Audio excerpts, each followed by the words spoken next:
Hello guys, how's it going? My name is Dalaran and I am currently IRL trying to evade the hurricane. There's a hurricane in my area, so I prepared a bunch of videos ahead of time for you guys. I am gonna say this right now.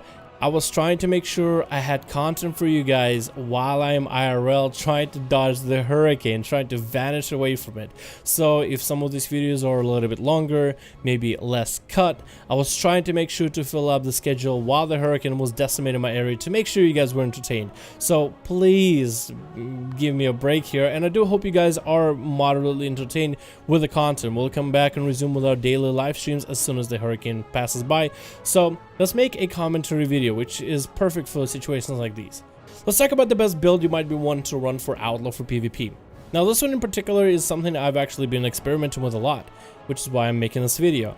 I've been trying to figure out the best build ever since Blizzard nerfed Deadshot.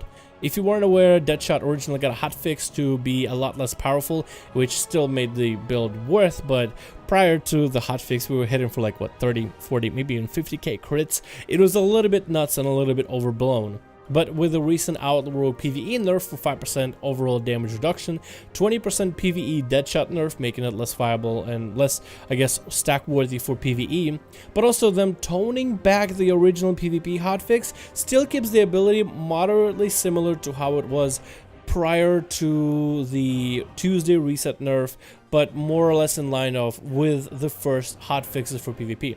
So prior to the Tuesday, it hit for about 15k, give or take, on a proc, and after that it hits for about 15k as well, maybe a little bit more, so at least there's that as a positive. So the build itself still works fine, but I don't know if you really want to triple stack.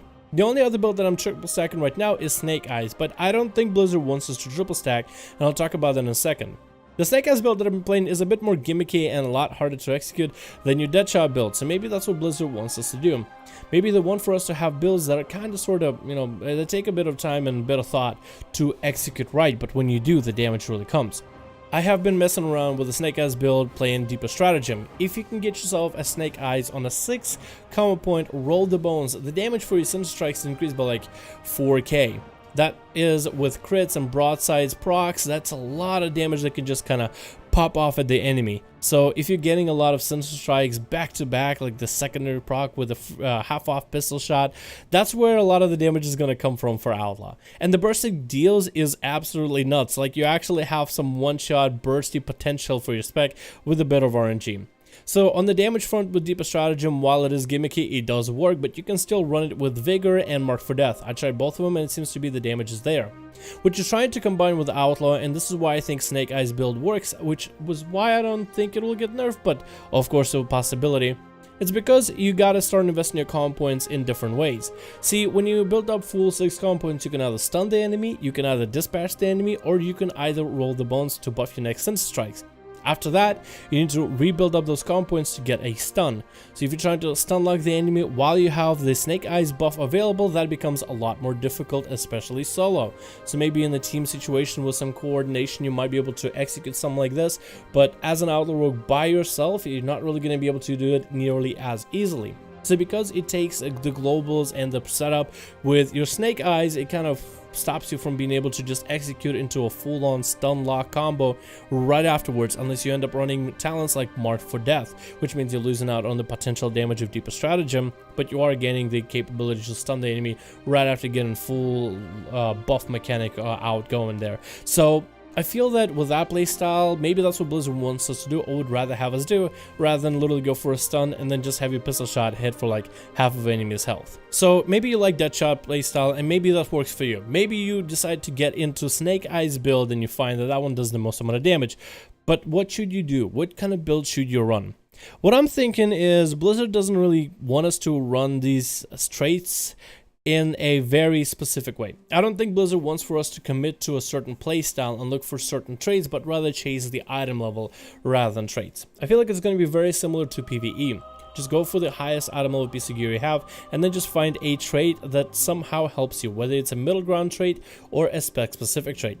I will be honest, it's kind of fun to find a broken trait. Maybe a trait that's not broken on its own, but once triple stacked with the right build, it can just decimate in damage. If you haven't seen Assassination Rogue with triple suffocating Azerite trait, and most of you will know what I mean if you ever tried it, with Exsanguinate, oh, the damage can be amazing. I haven't really got to try it myself, but I've seen Assassination Rogue's burst with it. Oh, I want to try it, but I just don't have enough gear for it quite yet, and to get all 3 pieces. I feel like combining certain Azerite traits can be really fun, and I feel like that was going to be the way to play, but maybe it might be safer just to chase for the item level. Let's say you have a bunch of like 340 pieces, and all of them have the traits that are super fun for you, but then you get like a 355 or 380, 370, whatever it might be. I feel like it's worth going for the item level. The idea behind it is agility is going to increase the damage of your abilities anyway. So I feel like stacking agility is going to be good regardless. So you might as well go for the higher item level piece. Plus, as long as the higher item level piece has at least one trait that's beneficial for your spec, whether it's a middle ground trait that doesn't change your playstyle but just adds you more damage, or a spec specific one for Outlaw that does change your playstyle but maybe in minor or major ways, I feel like that way you're gonna have always the top damage in Battlegrounds. Because on one hand, you could play a playstyle that you like. You could play a specific playstyle that you simply enjoy, but in the end, I feel like most rogues will want to chase the damage. The more deeps we can do, the more effective we are. The more effective we are, the more likely we are to be invited into arenas and into Battlegrounds, whether they're random, with friends, or RBGs.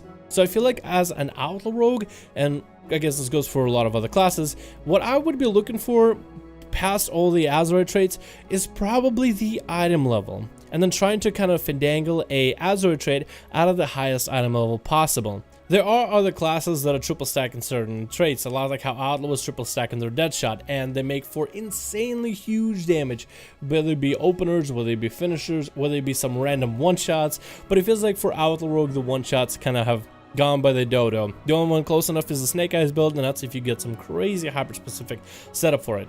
So if you guys are trying to figure out and trying to wreck your head over which build you should run, which Azerite traits you should go for, I think you should honestly first chase the item level. Unless all your pieces are, let's say, 340 or 325 or whatever difficulty of dungeon you might have gotten yours from. If you have all 3 of the same trait and you like that trait, you can go for it. But if you have something that's a higher item level, I feel like the item level is always going to make precedence. Unless, you know, of course, you don't have your necklace fully leveled up. Hey, back to the grind, you know? Anyway guys, thank you so much for watching this video. I know some of you guys probably were asking for the best possible build, and if you are trying to run for the best possible 3 traits that you can stack, I feel like Snake Eyes right now is the way to go. But outside of that, I feel if you go for the item level, that will overall improve the amount of damage you're able to dish out in PvP. So hopefully this video gave you guys at least an idea of what you should be looking out for, and hopefully it wasn't too clickbait. I do apologize, I do have a hurricane to run away from, so I gotta skedaddle, make this video real quick. Thank you guys so much for watching this video. I do hope you enjoyed, and I'll see all of you guys in the next one.